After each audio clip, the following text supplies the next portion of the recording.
sobre el tema. ¿Quién estaba desde ayer? Sonora estaba desde ayer. Sí, buenos días, presidenta, buenos días a los secretarios, a la gobernadora.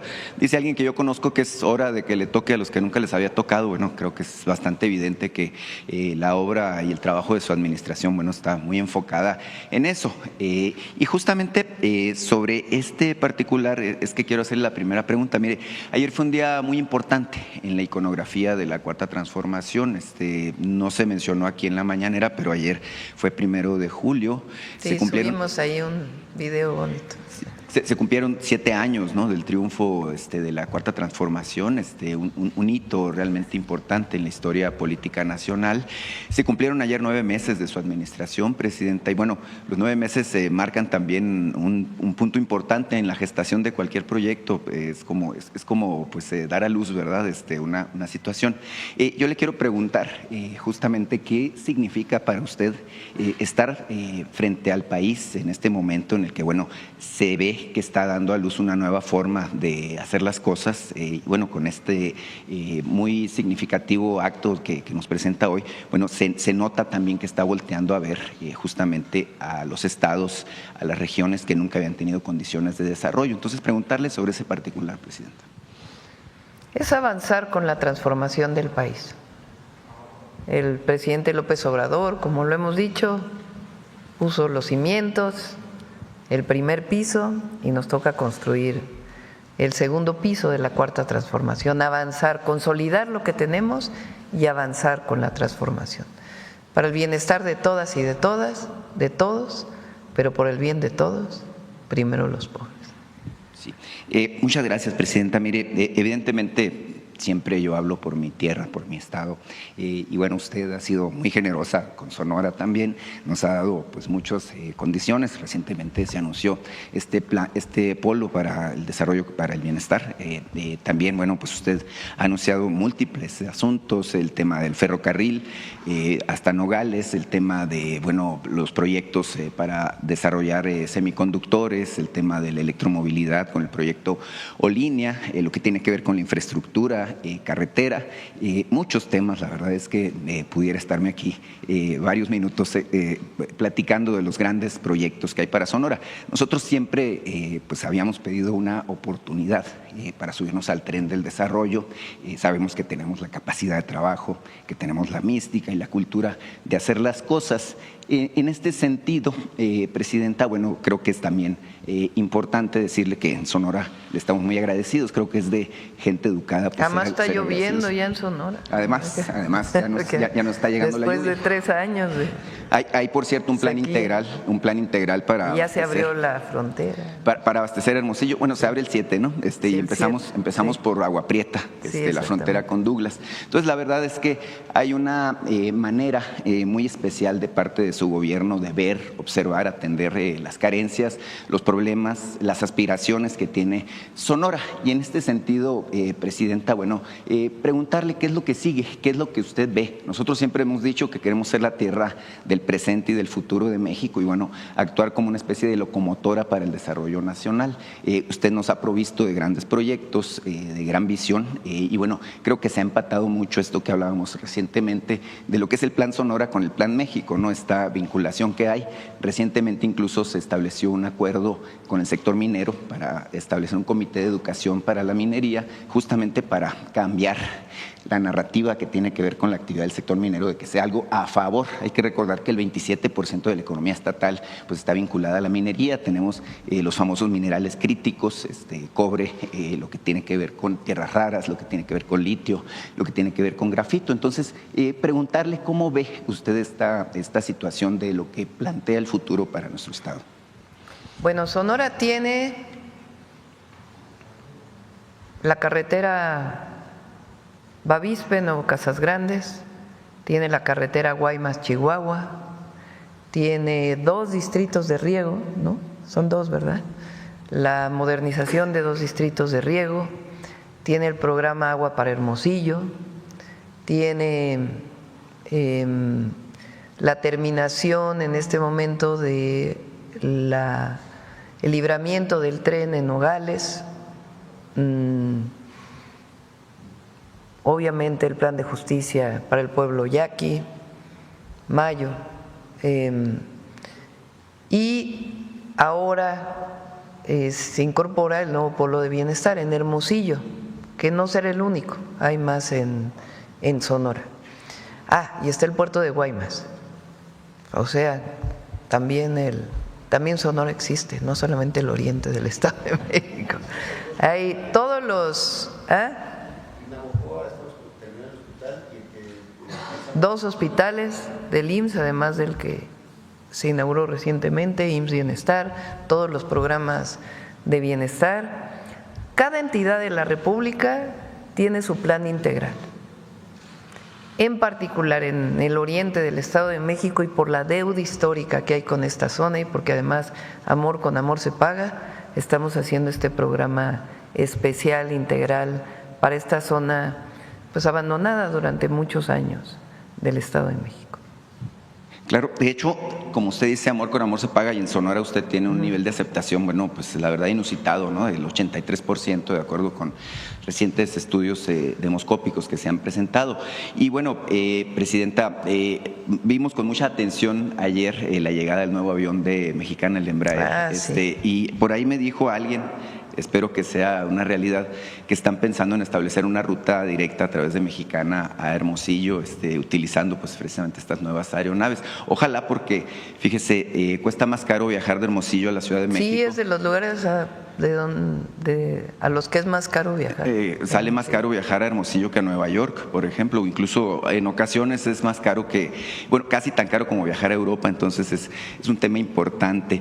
Por cierto, que ahora que Zoe mencionaba el tema de Navojoa y San Luis, hay un proyecto también en puertas para Guaymas, tengo entendido, ¿no? De un hospital del IMSS, no sé si del IMSS Bienestar o del IMSS regular, pero es un tema también importante para nosotros.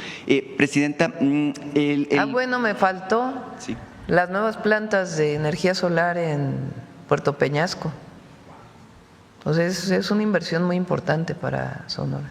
Sí, cómo no, son más de $2,000 millones, ¿no? Los que están ahí en proyecto para estas plantas, que incluso tienen respaldo.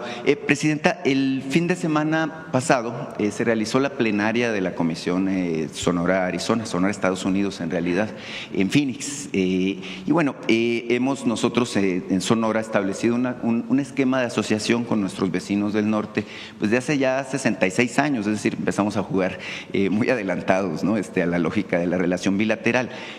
Hubo acuerdos importantes relacionados con muchos de los temas que hemos aquí comentado, electromovilidad, semiconductores, aprovechamiento de minerales críticos, agroindustria, tiene que ver con, por ejemplo, con la exportación de ganado a Arizona.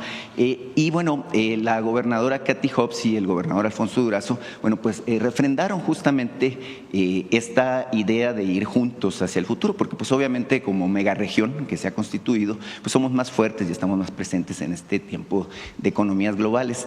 Preguntarle, Presidenta, si usted ve este modelo de asociación que tenemos Arizona y Sonora, Sonora y Arizona, como una posibilidad de que se replique justamente para mejorar esta interacción que tenemos a través de la frontera. Sí, por supuesto que sí, es parte del Plan Sonora. El centro de diseño, ¿cómo se llama, Rosaura? De Cutzari, pero le llamamos centro de diseño o casa de diseño, o taller de diseño. Casa de diseño de semiconductores, con varias instituciones de educación superior. Tiene una sede en Puebla, otra en Jalisco y otra en Sonora. Y entre otras cosas tiene el objetivo de vincular la educación superior y la investigación científica con el desarrollo tecnológico, en particular en Sonora para semiconductores. Sí, claro que sí. Presidenta, muchas gracias. Simplemente comentarle que la presencia del gobernador Durazo pues hizo que rodaran por tierra todas estas especulaciones que había, ¿no? Respecto a que si tenía visa, que si no tenía visa. Bueno, vamos a poner, ya no solamente vamos a hacer el detector de mentiras que por allá ni te mencioné para cerrar, ya vamos a cantar la canción de mentira por ahí. Sí, cómo no. Bueno, como el Reforma hoy, por cierto. Claro que sí. Muchas gracias, Presidenta. No, de una vez para que…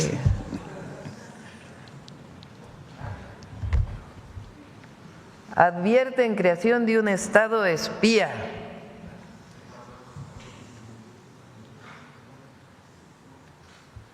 A ver, ponle el 16 constitucional.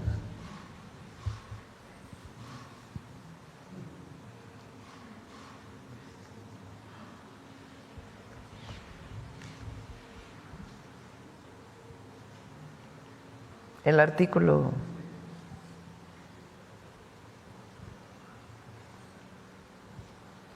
Vamos a ver qué dice la Constitución sobre el tema de la posible intervención de…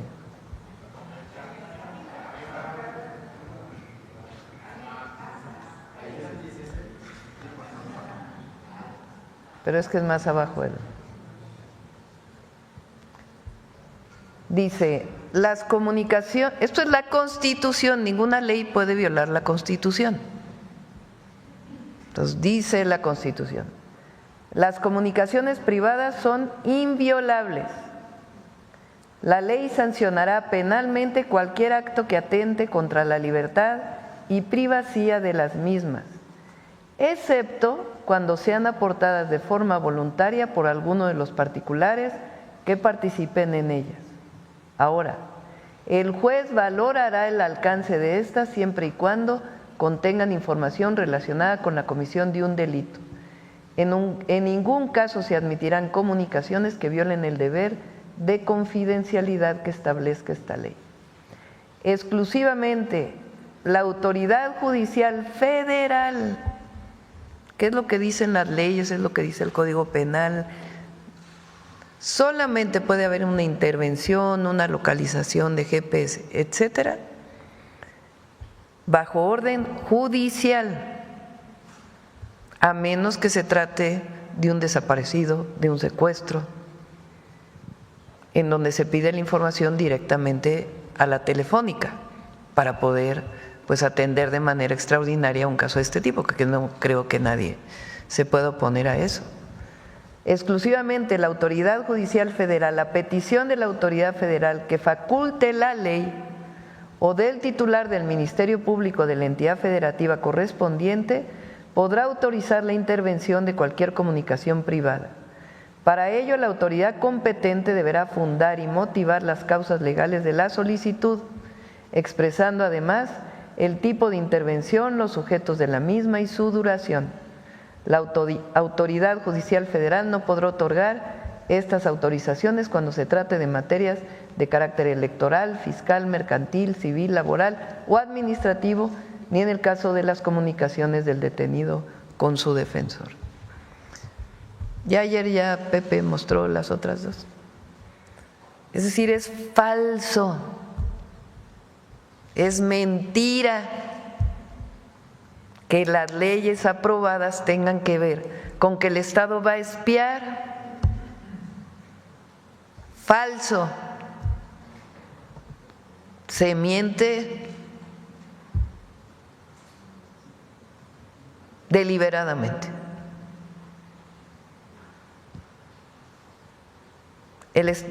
El gobierno no va a espiar a nadie, como nos espiaron a nosotros, por cierto. Yo creo que todos los que estamos aquí, todos, de una u otra manera fuimos espiados, porque todos los compañeros y compañeras pues son militantes del movimiento desde hace muchísimos años. Bueno, y de este lado también… Espérame un segundo. Entonces, todos nosotros fuimos espiados. Nosotros no espiamos a nadie, absolutamente a nadie. Lo que queremos es construir un país seguro, en paz. Entonces, una intervención telefónica solamente la puede aprobar un juez por Constitución y por leyes. En ningún momento se está espiando a nadie. Entonces, que quede claro eso. ¿Para qué es el Sistema Nacional de Inteligencia y Investigación para la Seguridad Pública? Pues para tener una plataforma única de información. La CURP, ya la Ley de Población desde hace mucho tiempo había definido la CURP como el número de identidad, desde hace tiempo. No es que sea algo nuevo. A ver si tienes por ahí No, y la ley de población también, donde viene la CURP como parte del número de identidad de todo mexicano o mexicana, que es importante también pues para poder tener un sistema que nos permita pues identificar a las personas, además de la credencial de elector. La credencial de elector tiene una función que es votar. Se ha convertido, porque es la única identidad, pues en nuestro sistema de identidad. Pero si ustedes se fijan, la credencial de elector también tiene la CURP, el número de CURP, que es el número de identidad nacional. Entonces, no hay nada en las leyes que se aprobaron que tenga que ver con espionaje a ciudadanos o que tenga que ver con censura también, que ya como ese ya pasó, entonces ahora viene con la ley espía, ya la ley censura ya se cayó solita y entonces ahora va la ley espía. No, nada de eso. Bueno, vamos, adelante. Sí. Bueno, de este lado también, Presidenta, nos han espiado, sí, y bueno, es evidente que la oposición miente como respira. Muchas gracias, Presidenta. Por cierto, la estamos esperando en Sonora para su tercera visita. Sí, ya esta ocasión voy a ir a Tamaulipas, San Luis Potosí y Veracruz. Este fin de semana vamos a ver del tema. Muchas gracias, Presidenta. Buenos días. Yared Arciniega, de Revista Fortuna. Sobre el tema, Presidenta, ¿podrían comentarnos cómo va el proceso para reconstruir la carpeta asfáltica y el sistema de desagüe en Ecatepec? Ya que muchas colonias de este municipio han presentado muchos problemas después de que administraciones anteriores incurrieron en desvío de recursos y pues dejaron inconclusas muchas obras. Ponle el videíto de ahí de Ecatepec. No, ¿dijiste Ecatepec? Ajá, de Ecatepec. A ver, Ecatepec, iba a decir Chalco por el colector que se hizo en Chalco. Las obras que se están haciendo en Ecatepec, si quieres, Efra, de agua. Y Azucena, si quieres. Sí, Presidenta, gracias. En el caso de Ecatepec, se identificaron en un diagnóstico junto con el municipio del estado 24 pozos que se encontraban fuera de operación, lo cual ocasionaba un problema bastante serio entre el municipio y la Conagua. Hasta el día de hoy se han rehabilitado 19 pozos que ya se encuentran totalmente en operación. De hecho, se notaron en el video algunos de ellos. Y también se están llevando a cabo la rehabilitación de cárcamos de bombeo, que eso va a ayudar a evitar que se inunden algunas zonas. Son de las primeras obras que ya se arrancaron dentro de estas 101 acciones. Un buen número de ellas se encuentran en Ecatepec. Gracias. Muchas gracias. Sobre la carpeta asfáltica. Se está haciendo dos cosas. En este momento, tanto los municipios como el Estado, como el gobierno federal, estamos repavimentando en algunas zonas. Pero lo que vamos a hacer es donarles 10 trenes de pavimentación, un tren de pavimentación a cada municipio. ¿Cuándo llegan los primeros, Jesús?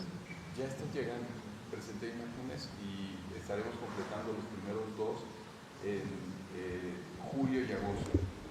Entonces, llegan ya este mes de julio los primeros. Vamos a hacer un poblado para ver a quién le toca. ¿Ya decidieron? ¿A quién le toca? Nesa y Texcoco. Y vamos a ir entregando trenes de pavimentación. ¿Qué quiere decir trenes de pavimentación? Son equipos. ¿Por qué no lo explicas, Jesús, los equipos? Sí, el tren de repavimentación consiste en una fresadora, es decir, este equipo que tritura el asfalto existente y lo levanta. Después, equipos para tender el asfalto, lo que le llaman las finishers o extendedoras, y compactadores, tanto neumáticos como rodillos metálicos, que básicamente es lo que se requiere para hacer un tendido de mezcla. También la pipa que extiende la emulsión, que es con lo que se da la adherencia de la carpeta. Entonces, todo esto lo integra un tren de repavimentación. Ya empezamos a entregar los primeros. Los primeros equipos fueron imágenes de compactadores y de extendedoras que estamos ya entregando, y se va a completar el tren entre julio y agosto, como mencioné. Aquí se ve lo que consiste un tren. En el caso de los municipios no traen las estabilizadoras de suelo, porque ya son equipos mucho más complejos que requieren reconstrucción de estructura de asfalto. Esos no los traemos, son equipos para las condiciones o los requerimientos de los municipios. Y ya estamos trabajando en Ecatepec en varios frentes. Estamos trabajando en San Bernardino, Guadalupe, Victoria.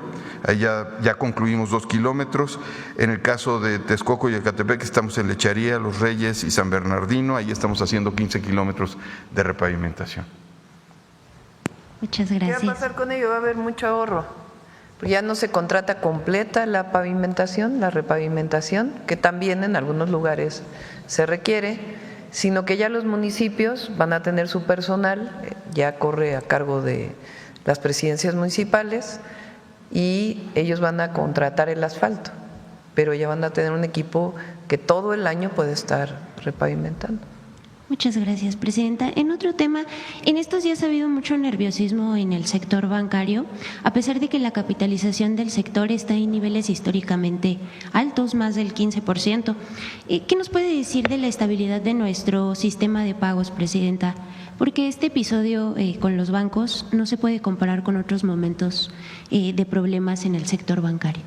No, primero representan un porcentaje muy pequeño de todo el sistema financiero nacional. Segundo, hay reglas y normas de lo que se tiene que hacer frente a una circunstancia específica. En este caso hubo una intervención para evitar pues que no tuvieran flujos como normalmente tienen los bancos, una decisión que se tomó por parte de la Secretaría de Hacienda en coordinación con la Comisión Nacional Bancaria y de Valores y el propio Banco de México. Se está en comunicación permanente con la Asociación Nacional Bancaria, de tal manera que todos los bancos tienen información, se está en coordinación. Una muestra de ello es nuestra moneda. Hoy la moneda, el peso está en 8.75, creo, 18.77. Entonces, 18.78. Entonces, eso es una muestra pues de la confianza que hay en la economía mexicana. Y frente a cualquier problema que pudiera haber ocurrido con estos 3 bancos, se están tomando medidas y todos los días se está revisando. Entonces, no hay un impacto mayor, y cualquier impacto, pues están tomando las medidas para fortalecer al sistema financiero nacional. Muchas gracias, presidenta. Sobre este mismo tema, ayer tuvieron una reunión con el sector bancario y se garantiza la estabilidad del sistema bancario, como usted nos comentaba, y que este evento con 3 instituciones está encapsulado. 2 preguntas sobre esto, presidenta. ¿Qué pueden esperar los usuarios y el sector bancario en materia de prevención contra el blanqueo de capitales con la iniciativa que se envió hace unos días al Congreso? ¿Cómo se prevendrían las prácticas vinculadas con el intento de usar el sistema de pagos para actividades irregulares, presidenta? Se fortalecen las capacidades de la UIF para poder prevenir. La UIF tiene una función principal, que es la prevención cuando congela alguna cuenta que tenga que ver con lavado de dinero, sea por razones vinculadas con la delincuencia organizada o problemas relacionados con con corrupción o algunos otros temas. Entonces tiene sus funciones en cualquier sentido del lavado de dinero, y ahora se fortalecen estas acciones y estas actividades de la UIF. Y se está trabajando con los bancos para ver qué más se tiene que hacer para fortalecer a nuestro sistema financiero nacional. Muchas gracias, presidenta. Para finalizar con este tema del sistema de pagos y del sector bancario, ¿qué podría comentarnos sobre la situación del mercado fiduciario, en donde, a diferencia del sector crediticio, sí Banco tenía una mayor participación?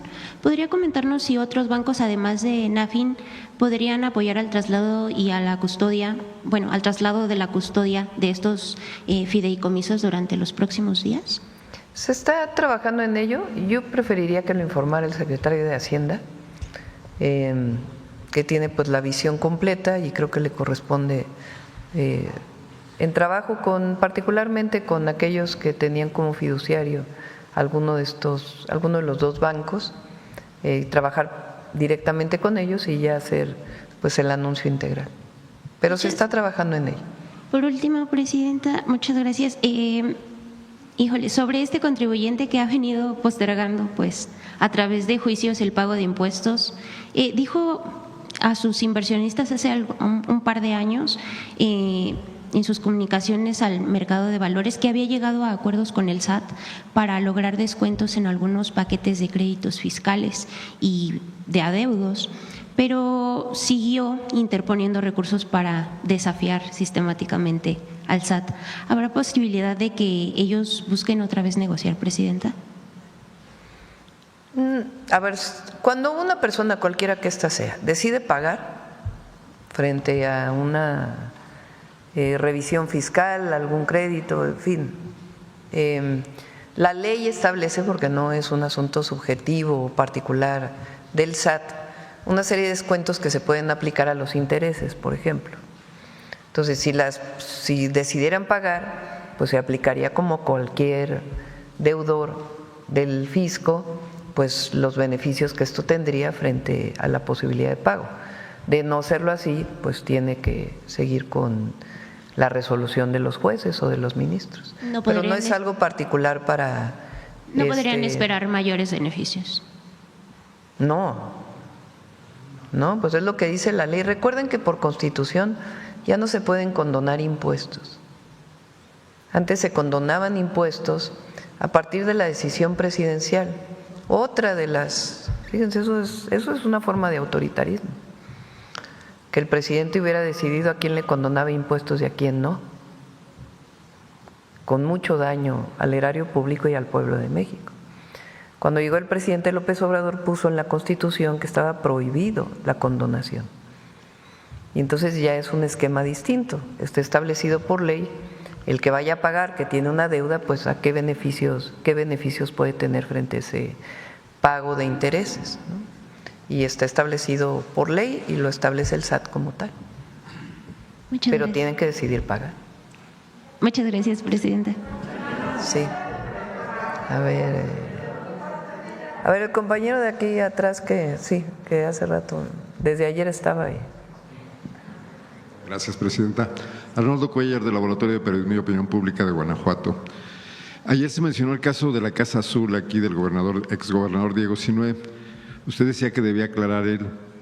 Mi pregunta va en el sentido de si no son las instituciones las que deben intervenir. Es un tema muy delicado, implicaría lavado de dinero, implica también jugar con los fondos públicos de la seguridad y sobre todo, Presidenta, tenemos una gran claridad que en Guanajuato no se avanza en este tipo de investigaciones.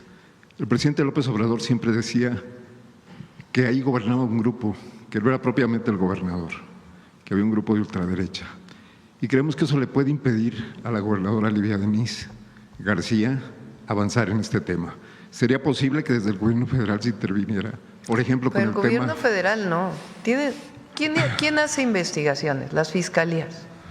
Las fiscalías pues tienen autonomía. Entonces, si hay una denuncia en particular a la Fiscalía General de la República, pues la Fiscalía tendría que ver si tiene atribuciones para ello e intervenir.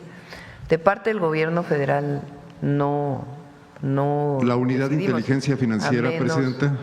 La unidad de inteligencia financiera, más allá de lo que salga en un periódico o en un medio de comunicación, está permanentemente investigando y cuando encuentra algún asunto de lavado de dinero, pues interviene preventivamente, cerrando o solicitando el congelamiento de la cuenta y, si es el caso, presentando la denuncia ante la Fiscalía General de la República.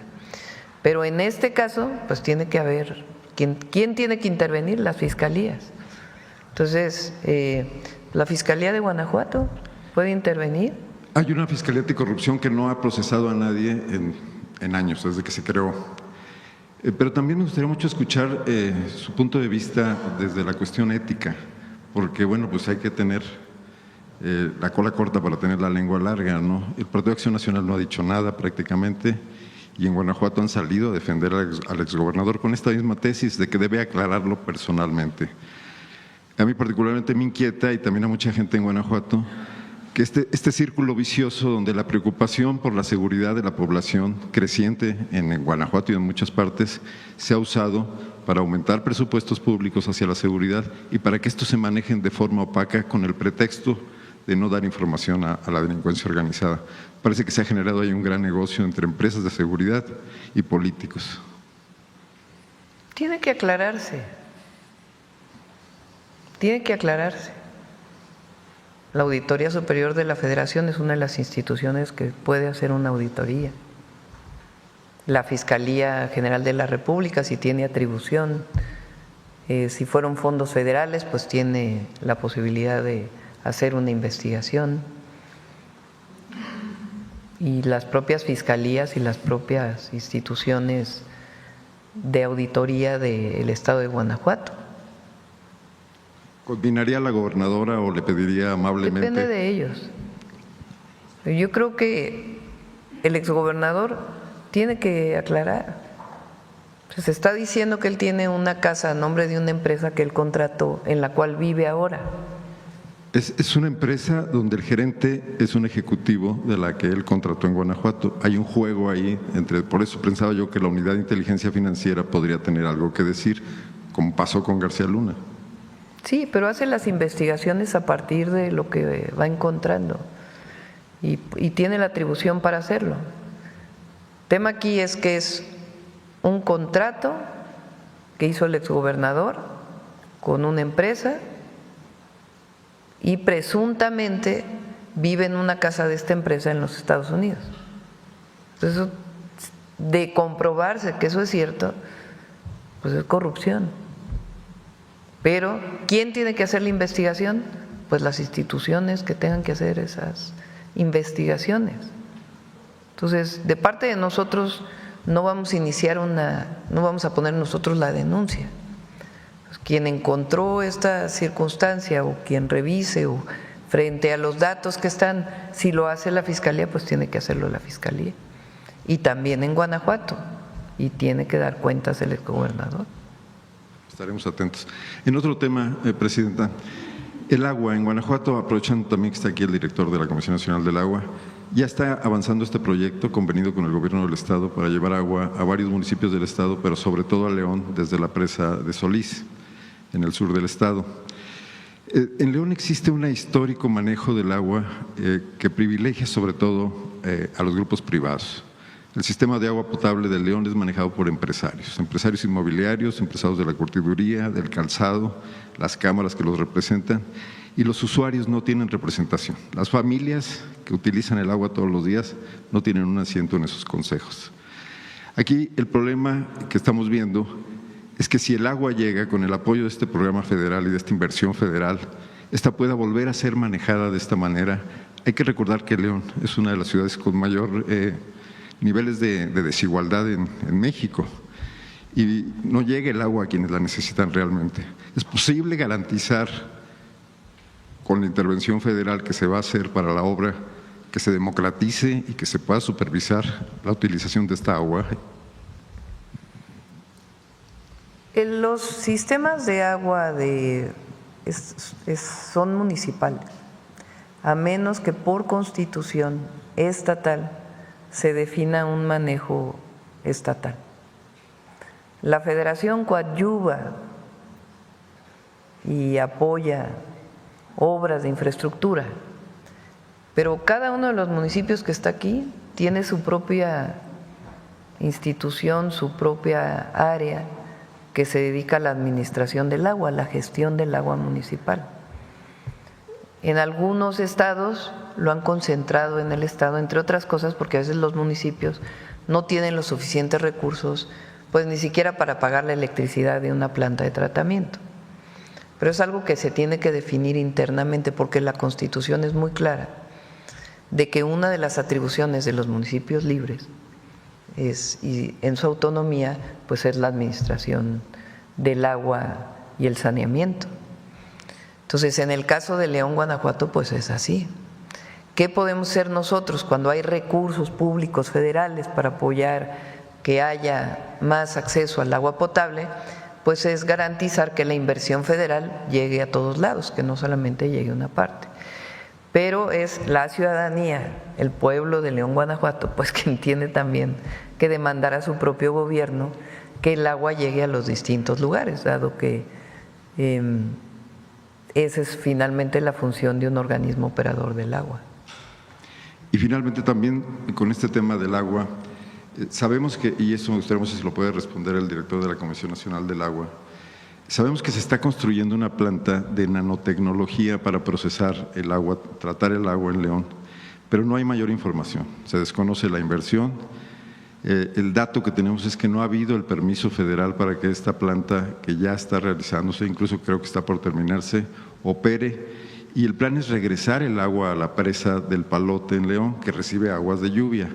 Hay mucha inquietud entre ciudadanos de que se puedan mezclar aguas tratadas con aguas pues sin ningún tipo de tratamiento, ¿no? Agua limpia, digamos, solamente con la suciedad que trae, porque viene de la sierra.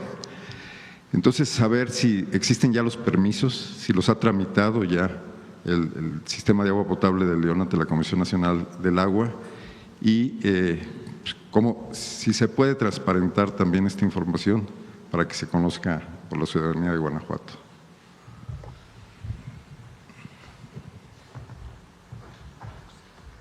Bueno, solo señalar, como lo mencionó hace un momento la presidenta, que la operación en su mayoría corresponde a los municipios. Seguramente esta se trata de una obra de carácter local. En el caso de la Comisión Nacional del Agua, por instrucciones de la presidenta, lo que estamos próximos a echar a andar, a construir a mediados de mes, es lo que tiene que ver con el acueducto Solís-León, que es una gran inversión de 15,000 millones de pesos que se van a realizar durante el sexenio y que va a dar agua a 5 municipios. Se tiene también contemplada la tecnificación del distrito 011, que nos va a ayudar a ahorrar agua para que la podamos destinar al consumo humano y que va a estar asociada a la obra del acueducto. Y además se tienen inversiones conjuntas con los municipios y con el Estado a través del Fondo de Infraestructura Social, que va a ayudar a realizar un gran número de obras que tienen que ver con redes de distribución, con cárcamos de bombeo, plantas de tratamiento. En este caso en particular a la que se refiere, no se trata de una obra que estemos realizando en la Conagua y al tratarse de un tema municipal tampoco requiere de un permiso de nuestra parte, pero con gusto buscamos la información y la socializamos. El permiso es para regresar el agua a la cuenca a través de verterla en la presa del Palote. Ahí sí requiere la autorización federal y al parecer está detenido por eso la culminación de este proyecto. Con gusto buscamos la información para ver si hay una solicitud. Aquí no sabe nada. Y la compartimos. Gracias. Gracias. Ayer lo comenté, hay una norma que existe desde hace mucho tiempo ambiental en el país que permite que el agua tratada tenga descargas en un cuerpo de agua y después de un cierto tiempo pueda potabilizarse para consumo humano. Tienen que cumplirse muchísimos requisitos y tiene que haber una medición muy estricta de la calidad del agua y la tecnología de potabilización pues tiene que ser una tecnología de última generación. Pero es posible hacerlo en México, existe una norma ambiental que lo permite. Lo que hasta el momento no hay nada que lo permita es que directo del drenaje pase a tratamiento potabilización para consumo humano. Tiene que haber un cuerpo de agua donde se asiente y a partir de ahí generar el proceso de potabilización. Entonces, ¿qué tendría que haber? Pues una revisión de la tecnología, si la tecnología es viable, si no es viable, porque hay también ha habido mucha charlatanería en la historia de nuestro país de tecnologías de tratamiento y potabilización de agua en el pasado. Entonces, tiene que garantizarse que la tecnología es buena y que no hay ningún problema para la salud de las personas. Pero es factible hacerlo, o sea, es legal. El tema es que cumpla con toda la normatividad. Y que la ciudadanía lo conozca y que sea transparente, en efecto. Sí. Sobre Mexicana de Aviación. Muchas gracias, Presidenta. Celsin Juárez, de noticiasdefrente.com. Presidenta, saber qué significa para el país la llegada de estos aviones. Pues el primero de 20 de última generación para la aerolínea mexicana, para nuestro país en general. ¿Qué nos puede decir al respecto? Mexicana de Aviación, ustedes saben, tuvo una larga historia que lamentablemente terminó, como muchas otras cosas en nuestro país, con una empresa pública que fue privatizada y cuyo manejo fue pues totalmente corrupto, tanto que quebraron a la aerolínea. En la época de Calderón se va a concurso mercantil, no le da nada a los trabajadores y se queda así por mucho tiempo hasta que el presidente López Obrador decide rescatar a Mexicana de Aviación como una aerolínea del Estado mexicano. Hay una crítica feroz de toda la oposición, de todo el conservadurismo, de que cómo es posible otra vez tener empresas del Estado, que no van a tener ninguna rentabilidad, que nada más se van a llevar recursos públicos, porque durante todo el periodo neoliberal pues se privatizó todo lo que pudieron. Lo que no se privatizó es porque hubo un movimiento social que evitó que se privatizara, o trabajadores y trabajadoras que evitaron que se privatizara. Si no, hubieran privatizado hasta las primarias públicas. Bueno, de hecho la reforma educativa del 2013, pues entre otras cosas tenía un proceso privatizador de la educación pública. Entonces, el objetivo de Mexicana de Aviación es que pueda volar a costos más económicos sin comprometer su rentabilidad y su eficiencia. Nos decía aquí el compañero de Sonora que viajar a Hermosillo es como viajar a Europa. Cuesta lo mismo y hay bien poquitos vuelos. Pues ¿qué requiere? Es competencia. Entonces, durante la pandemia le pegó a muchas líneas aéreas y otras líneas que también fueron pésimamente manejadas. Entonces, el presidente López Obrador decide que el Estado mexicano recupere su línea aérea, Mexicana de Aviación. Mexicana está operando hasta ahora con muy poquitos aviones. Entonces, ahora van a llegar entre el 2025 y el 2027 20 aviones Embraer. Son aviones fabricados en Brasil por una empresa brasileña. Ayer le preguntaba al embajador, es una empresa brasileña de 90% de capital privado y 10% de capital estatal, que tiene aeronaves muy eficientes, muy innovadoras. México ya tiene desde hace tiempo Embraer y muchos otros lugares del mundo. Entonces se decide comprar estos 20 aviones, hay que irlos pagando poco a poco y eso le va a dar pues la consolidación a Mexicana para poder volar a distintos lugares. Ya han avanzado mucho en su automatización, en su promoción, en plataformas digitales de turismo. Entonces es muy importante que exista esta línea aérea que lleve a las mexicanas y a mexicanos a lugares donde las líneas comerciales nunca van a llegar o donde van a tener precios altísimos, porque como no es tan rentable la línea, pues entonces no se va a poder.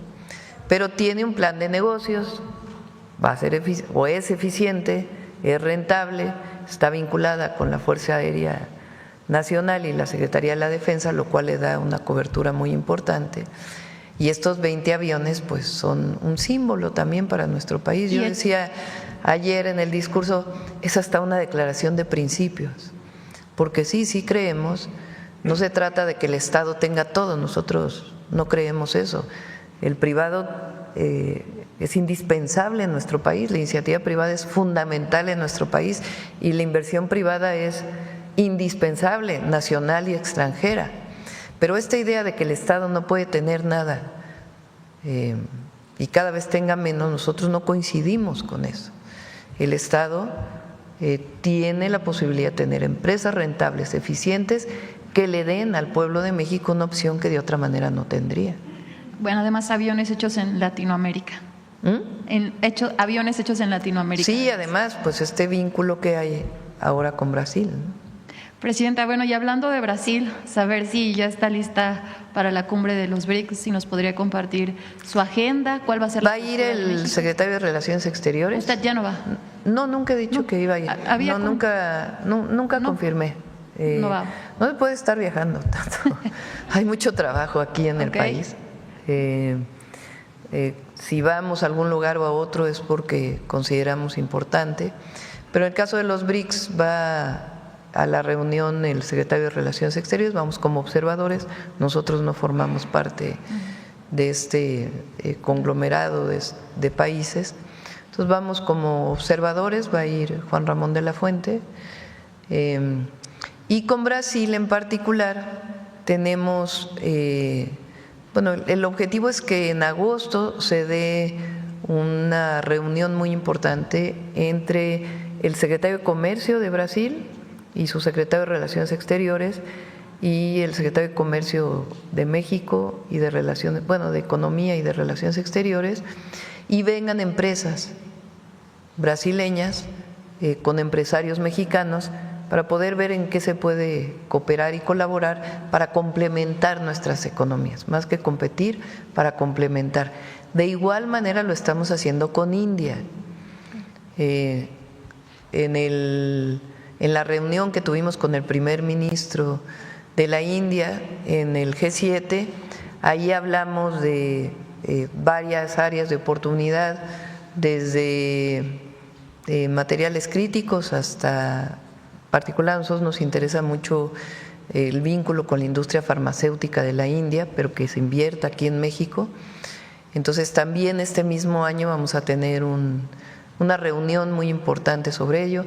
Viene también la representante de la Comunidad Europea, de la Unión Europea, que la invitó en septiembre probablemente venga, porque también en el próximo año pues firmamos la ratificación del acuerdo comercial que tenemos con ellos, y lo importante no solamente es el acuerdo comercial per se, sino en qué nos complementamos y cómo de una manera complementaria pues empujamos la economía mexicana, garantizando buenos empleos para nuestro país. Aún no sabe qué día de septiembre, no sé, tal vez 15, todavía no tenemos las fechas, pero es Brasil, India y la Unión Europea. Con China tenemos relaciones en muchos temas y obviamente con Estados Unidos pues tenemos el tratado comercial, que es muy importante.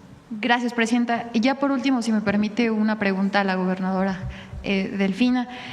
Maestra, preguntarle pues sobre este plan, que además, bueno, sobre el municipio específicamente de Nezahualcóyotl, que a la par de sumarse a este plan que acaban de anunciar, pues también será sede del primer polo de desarrollo económico, como apenas lo anunciaron la semana pasada.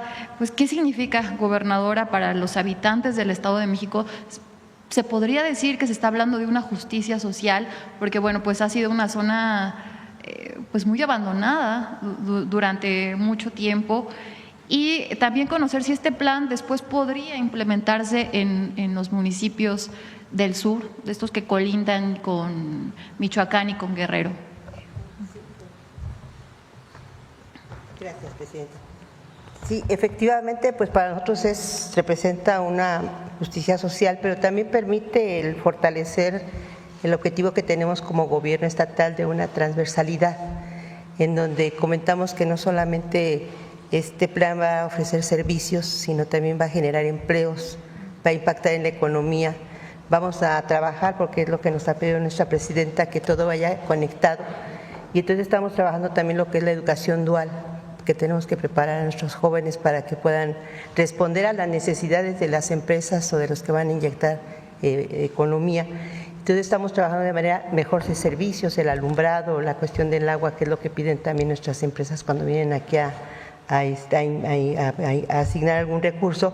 Y junto con ellos sí, una parte que nos ha pedido nuestra presidenta es no perder de vista precisamente los otros municipios, la zona del norte y del sur, que es importante, y que afortunadamente tenemos un buen espacio territorial como para que pueda impactar más adelante. Entonces ya la presidenta nos ha dado esa tarea, estamos trabajando en ello, estamos pidiendo que ojalá haya otro polo de desarrollo. Ahorita estamos analizando precisamente el desarrollo urbano, todas las extensiones de tierra, porque es algo que nos ha pedido mucho nuestra presidenta, que no olvidemos los otros municipios que quedan pendientes y que estamos trabajando con ellos. Gracias. Muchas gracias, presidenta. Bueno, vamos con dos más.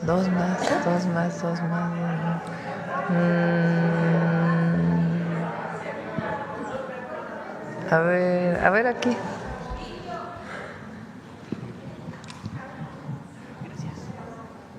Gracias, presidenta. Muy buenos días para todas, para todos. Juan Manuel del medio Infopolitano del Estado de México. Preguntarle, presidenta, ¿cuál fue en su diagnóstico, qué diagnóstico tuvieron en esta zona oriente para estos 10 municipios para implementar este programa? Sobre todo por su experiencia en la Ciudad de México, tuvo mucho contacto con esta zona del Estado de México y bueno, pues también su paso, ¿no?, en el municipio de Naucalpan. Usted más que nadie conoce las necesidades que se viven en esta zona del Estado de México. Ya lo decía mi compañera, pues históricamente ha estado abandonada, ¿no? Sí, los demás presidentes y presidentas municipales han de decir por qué no nos tocó a nosotros. Vamos a seguir, es decir, no es lo único que vamos a hacer en el Estado de México, vamos a trabajar. Por ejemplo, hay una Universidad Rosario Castellanos en Naucalpan que nos comprometimos desde hace tiempo y se está trabajando ahora para todo el tema de la inundación que hubo en Naucalpan. Y sí, en efecto, crecí toda mi infancia la pasé en Naucalpan, Estado de México. Hacienda San Diego de los Padres, era en Echegaray. Hay toda esa zona que creció pues de clase media durante una época, creció la Ciudad de México hacia esa zona. Bueno, además de estos 10 municipios, pues vamos a trabajar en otros municipios. ¿Por qué estos 10 municipios? Son los municipios con mayores carencias en el oriente. Hay otros municipios en el oriente que son más rurales, donde también estamos trabajando, pero estos son los municipios con mayor urbanización y mayores carencias. Entonces, pues es una deuda, no solamente del gobierno, es una deuda de México con estos municipios, y es donde más pobreza urbana se concentra de todo el país. Entonces estamos haciendo realidad el por el bien de todos, primero los pobres. Justamente, presidenta, este sería en su sexenio el programa de mayor importancia en el Valle de México, el que se va a aplicar. Sí, bueno, tenemos este programa con Efraín, con Conagua. Estamos haciendo un programa con la maestra Delfina, el gobernador Menchaca de Hidalgo y la jefa de gobierno. Un programa muy importante para dotar de agua potable a la zona metropolitana del Valle de México, incluido el estado de Hidalgo. Y tiene que ver también con el saneamiento del río Tula. Entonces, hay muchos otros proyectos que estamos desarrollando también. Muchas gracias, presidenta. Si me permite una pregunta a la gobernadora, una opinión a la gobernadora Delfina acerca de este programa. ¿Cómo ha sido esta coordinación interinstitucional entre los 3 niveles de gobierno? Pues de manera, pues es un proyecto histórico para la zona del Estado de México. ¿Cómo ha sido esta comunicación? ¿Cómo se ha desarrollado este plan? Y sobre todo, si hay alguna fecha estimada para que concluyan estas 120 y tantitas obras. ¿Hay un plazo ya estimado para que pues se vea un rostro diferente a la zona oriente del Estado de México? Bien, gracias. Pues, ¿cómo ha sido? A través de un diagnóstico que efectivamente se hacen mesas de trabajo en donde hay un coordinador y precisamente por instrucciones de nuestra presidenta y llevando esa tarea que yo digo como maestra, algo que nos ha pedido es que efectivamente sea de manera muy rigurosa.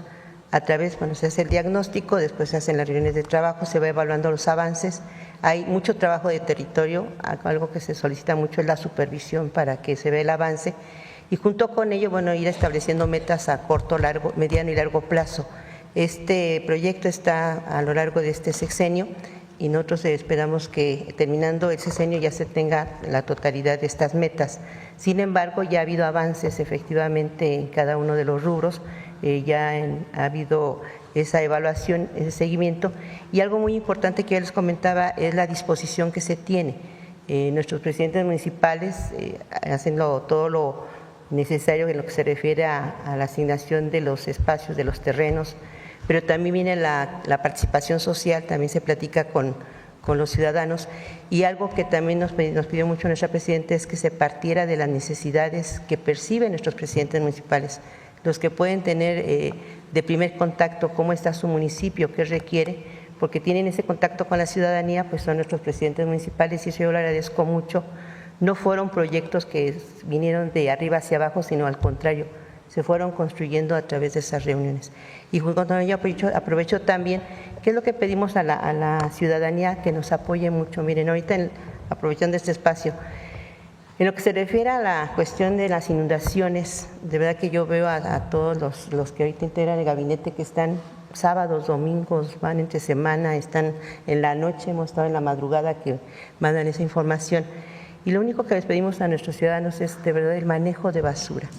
Si los ciudadanos nos apoyaran en ese manejo de basura, en ese control, de verdad que evitaríamos muchas inundaciones. Cada uno de los integrantes hace su mayor esfuerzo, pero obviamente no podemos solos y sí necesitamos del compromiso, de la responsabilidad que tiene que tener cada ciudadano para el manejo de basura.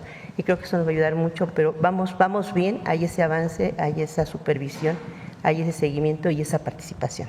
Gracias. Gracias, gobernadora.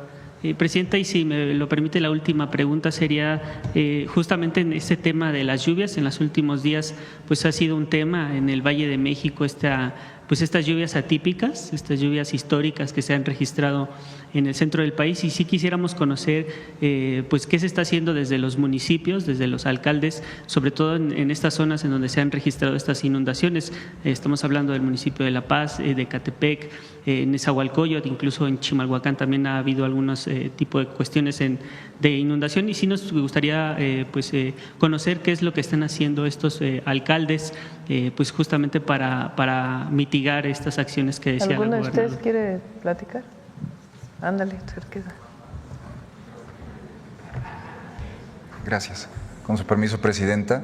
Se está actuando de manera coordinada con la CONAGUA y de manera importante se han venido realizando por instrucciones de la gobernadora recorridos con la CAEM.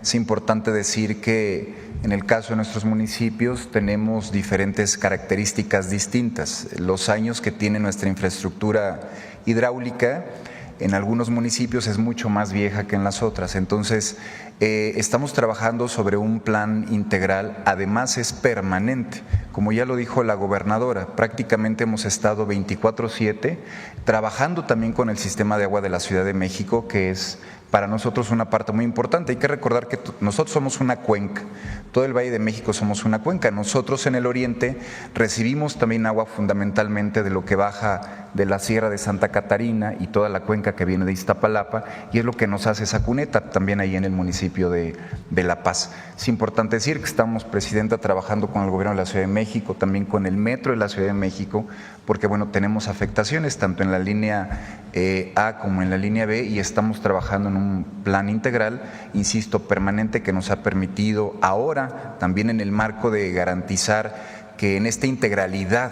de la planeación para la inversión que tiene el Plan del Oriente del Estado de México, pues evidentemente no solo se resuelva la infraestructura, sino que la calidad de vida se vea reflejada en que haya las condiciones hidráulicas necesarias, el abastecimiento de agua y que también esto sea para las empresas en el polo de bienestar, pues un mecanismo de atracción para que no tengamos algún problema de infraestructura que impida estas limitaciones, cuando en el oriente pues habrá una gran cantidad de empleos que también estarán a disposición de las mexiquenses y los mexiquenses.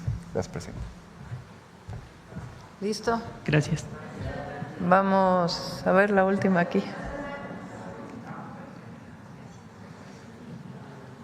Buenos días, presidenta. Claudia Sheinbaum, muchas gracias. Soy Aisa García de Telesur.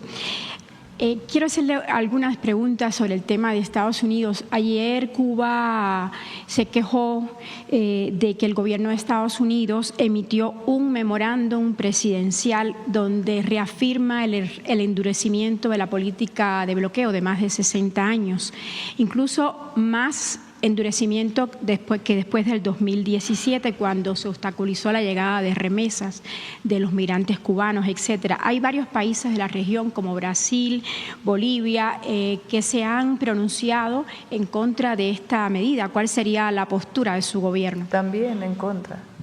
México es el país que desde hace decenas de años votó en contra del bloqueo a Cuba, y esa ha sido una posición que hemos mantenido, fíjense, ahí sí, independientemente de los gobiernos, unos más, otros menos, pero se ha mantenido y esa va a ser siempre nuestra posición. Presidenta, en otro tema, hay gran preocupación, sobre todo hay medios que están destacando cifras bastante preocupantes sobre la baja incautación de armas en la frontera de México con Estados Unidos. Estaba leyendo un informe de un medio que es bastante prestigioso, que es de Conservation, y otros medios de Texas, donde hablan de datos, de informes fronterizos, de datos federales que revelan, la verdad, una marcada disminución en la incautación de armas de fuego y municiones también en la frontera. No la quiero abrumar con cifras, pero los agentes fronterizos han incautado 435 armas y rifles con destino a México desde el 1 de octubre de 2024 a la fecha. Muy poco si se compara con los 1.110 incautados entre el 1 de octubre de 2023 y el 30 de septiembre del 2024. Y bueno, los agentes fronterizos en esos informes han dicho que se ha incautado un total de 82.452 balas, comparado con las 390.998 incautadas en el año 2024. La pregunta es, ¿cómo se va a proteger México? México ha estado haciendo demandas, incluso en la Suprema Corte, contra las empresas que venden armas. ¿Le vamos a seguir comprando armas a estas empresas o vamos a poner aranceles a estas armas que llegan a México? Es que es la entrada ilegal. O sea, de manera legal, los únicos que compran armas realmente pues es la Defensa Nacional o la Marina. ¿Y se la compran? Pero la entrada, en algunos casos sí, ajá, en otros casos no. Pero hay muchas armas incluso que se fabrican aquí en México, en los propios talleres de la Defensa Nacional. El tema es que son entrada ilegal de armas. Hubo hace algunos meses una incautación importante que hizo Estados Unidos, pero después de eso en efecto ha disminuido. Y nosotros lo exigimos siempre. Es de los dos lados, no puede ser solamente de un lado. Pero Estados Unidos no está haciendo la mucho. Cantidad de armas que utilizan los grupos delictivos, la delincuencia organizada en México,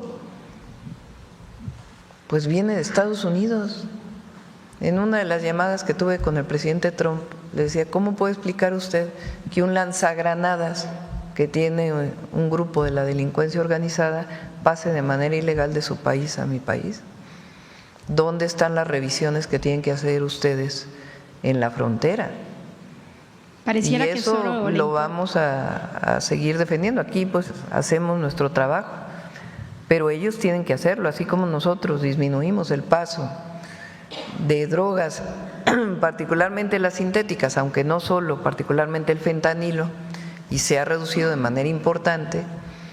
De igual manera nosotros lo que pedimos es que haya una reducción de las armas de Estados Unidos a México.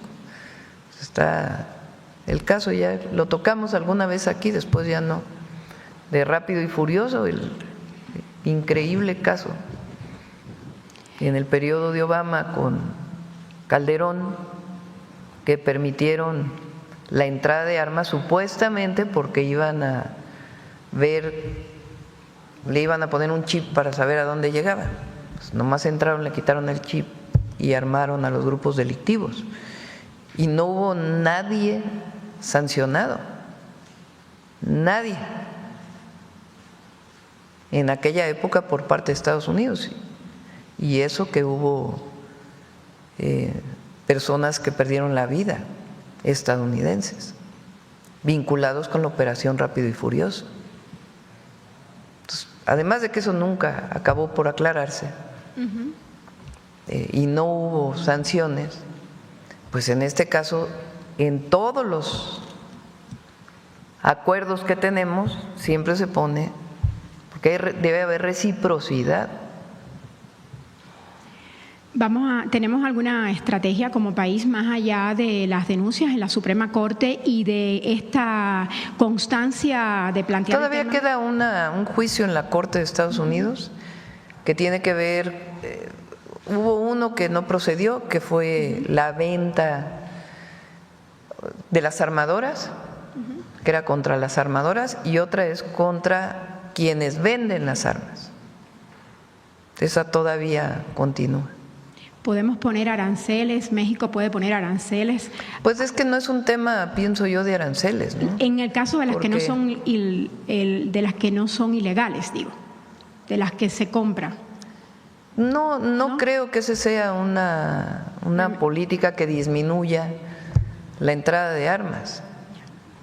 Pero sí, decirlo en la mañanera nos ayuda mucho.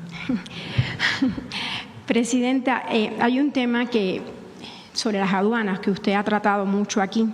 Hace unos días entrevisté a uno de los candidatos a presidir CAREN, que es la Confederación de Agentes Aduanales. Ahora van a tener elecciones pronto.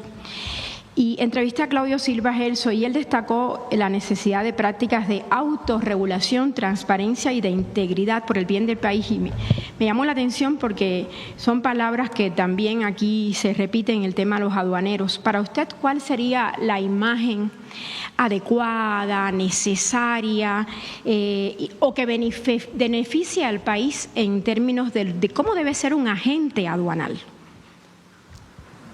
Así tienen que tener una palabra grande que diga honestidad. Y punto. Y eficiencia. Señora Presidenta, otra pregunta. Durante la pandemia de la COVID-19, este es un tema bastante polémico, pero también un tema tabú, porque se trata de la muerte de las personas. Durante la pandemia, usted fue reconocida por haber evitado una crisis funeraria en la Ciudad de México. Eso todos lo recordamos muy bien. Y más adelante, usted fue reconocida por impulsar un reglamento moderno que actualizó la normativa local en materia de servicios funerarios. Eso quedó en la Ciudad de México. Ahora, como presidenta en el gobierno federal, ¿tiene previsto usted implementar algún programa o iniciativa para modernizar y fortalecer, estoy leyendo porque es una pregunta larga, los servicios funerarios que ofrecen instituciones como el INSS o el ISSSTE, así como extender este beneficio a los que se benefician de los programas del bienestar?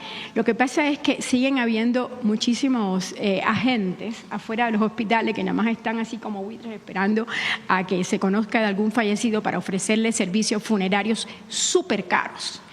Y bueno, quería saber si eso que usted creó en el gobierno de la Ciudad de México, siendo usted jefa de gobierno, se pudiera extender a través del bienestar o de no sé qué instancias, para que el que no tenga INSS o ISSSTE, o incluso los que lo tengan, puedan acceder a un servicio como el que tienen los trabajadores de la Ciudad de México, que creo que pagan 13 pesos o no pagan, el gobierno les da ese servicio y cuesta 13 pesos, algo así.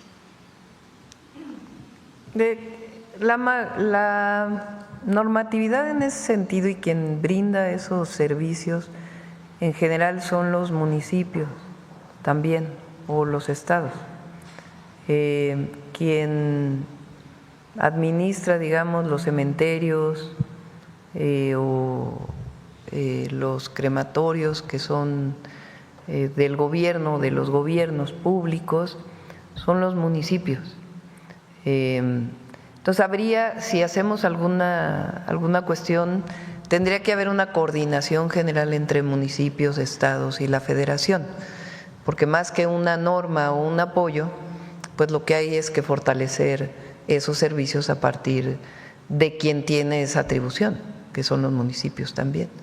Entonces lo estudiamos para ver cómo apoyar a la gente siempre. Y sobre este tema, bueno, parecido. Presidenta, su gobierno ha logrado acuerdos con los dueños de gasolineras que están dando resultados, todos nos beneficiamos de eso, y también con productores de tortilla, de maíz y todo eso. Pero ha habido algo con el tema de las primas de los seguros médicos, han aumentado hasta un 26%. ¿Hay alguna forma o tienen ustedes contemplado, ya sé que no se regulan precios, que usted me lo ha aclarado, pero hay alguna forma de contener esta alza o de pedirle amablemente que lleguen a un acuerdo las aseguradoras? Porque imagínense que ya ni siquiera aumentan el nivel de la inflación, ¿no? Ahora lo mejor que podemos hacer es tener los mejores servicios de salud públicos. Esa es nuestra convicción, nuestra orientación. Quien pueda pagar un seguro privado, pues que pague el seguro privado, pero en la medida que las instituciones públicas cada vez den un mejor servicio, pues en esa medida también la gente va a querer ir menos a un seguro privado, ¿verdad? Y ahí también pues se van a contener los precios. Y va mejorando poco a poco. Del 2018 a la fecha mejora. Y tenemos un plan que estamos siguiendo para seguir mejorando la atención pública de la salud. Finalmente, Presidenta, hablando de la atención pública, ayer se habló algo de la subrogación de servicios de hemodiálisis. Aprovechando que está aquí el director del INSS, Zoé Robledo, hay muchos comentarios. Yo no soy experta en este tema de la subrogación, la verdad, pero me gustaría saber, porque dicen que les va a costar más al gobierno dejar de subrogar a particulares. No, eso lo dicen los particulares. ¿Quieres comentar? Gracias. Sí, ayer, no los particulares, los que tenían ese negocio. Exacto. Sí, ayer se comentaba del tema del servicio de laboratorio. Ahora, sobre el tema de hemodiálisis, hay dos grandes movimientos y tendencias que estamos trabajando en el sector salud. Por un lado, que los pacientes que tienen insuficiencia renal y que necesitan esta terapia, también se promueva mucho el uso de la diálisis peritoneal ambulatoria, es decir, las personas que en su casa hacen este proceso durante la noche y no tienen que ir necesariamente a una sala de hemodiálisis. La Organización Mundial de la Salud recomienda que sea el 50%, nosotros estamos entre 55% y 45% en diálisis. Esa es una primera parte. No les gusta desde luego a los prestadores de servicios privados de hemodiálisis porque es una acción mucho más de salud pública que tiene que ver con la educación de las personas que están en este tipo de terapia. Esa es la primera parte. La segunda efectivamente es recuperar, como lo veíamos aquí para el Plan del Oriente del Estado de México, la prestación directa de los pacientes hemodializados en las instalaciones propias. En el IMSS, uno de los servicios que más se subrogó es justamente el hemodiálisis. ¿Qué es lo que hemos estado haciendo? En vez de hacer contratos, irnos a la prestación directa en nuestras propias instalaciones. Hay además ya estudios que demuestran que al paciente le va mejor cuando hay continuidad en el lugar en donde acude y no tiene que atenerse a los cambios de un proveedor y otro. Cada vez que hay cambio de proveedor, por cierto, hay manifestaciones y una serie de elementos. Entonces, no es un asunto de costo-beneficio tampoco, que también se decía, entre otras cosas porque se han modificado las normas. Cuando Alejandro Sbarch era director de COFEPRIS, se modificó la norma que establecía, fíjense nada más, que toda sala de hemodiálisis tenía que tener todo el tiempo un nefrólogo. Eso lo que lograba era que cuando hacían las instituciones los análisis de qué le costaba más caro o cuál era el mayor beneficio, irse a la privatización. ¿Quién había hecho esas normas? Los propios prestadores de servicios privados. Y efectivamente, como lo ha señalado la presidenta, quienes están en servicios privados, con seguros privados, adelante. Pero nosotros tenemos que garantizar que la prestación sea en las instalaciones con nuestro personal, porque, insisto, hay evidencia que a los pacientes además les va mejor. Muchas gracias, director Zoe Robledo. Una última pregunta, presidenta. Perdón, compañeros. El Senado de Estados Unidos aprobó grabar las remesas ayer y el Banco de México dio a conocer una caída en el 4% de las remesas. Por fin el viernes se va a presentar una estrategia. Sí, vamos a presentarla, yo creo que no este viernes, porque todavía estamos revisando algunos temas.